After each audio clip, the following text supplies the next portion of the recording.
राहुरी तालुक्यातील देवळाली प्रवरा येथील देवळाली प्रवरा नगर परिषदेत स्वच्छ सर्वेक्षण 2024-2025 स्वच्छ सुपर लीग अंतर्गत राष्ट्रपती द्रौपदी मुर्मू तसेच केंद्रीय गृहनिर्माण आणि शहरी व्यवहार मंत्री मनोहरलाल खट्टर, महाराष्ट्र राज्याच्या नगरविकास विभाग राज्यमंत्री माधुरी मिसाळ यांच्या हस्ते दिल्ली येथील विज्ञान भवन येथे पुरस्कार प्रदान करण्यात आला। सन 2021 ते मार्च 2025 वर्षाअखेरपर्यंत उत्कृष्ट कामगिरीबाबत नगर परिषदेस हा पुरस्कार देण्यात आला।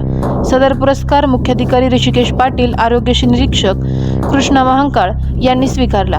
यावेळी शहर समन्वय उदय इंगळे उपस्थित होते।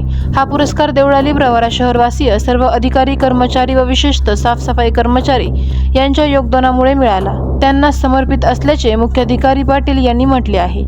आवाज जनतेचा न्यूजसाठी प्रतिनिधी विजय सरोदे। करायचं आहे लाईव्ह कार्यक्रम किंवा आहे कसले आंदोलन, जनसामान्यपर्यंत पोहोचेल आपला हक्काचा आवाज, आवाज जनतेचा। बातमी व जाहिरातीसाठी संपर्क करा स्क्रीनवर दिलेल्या नंबरवर।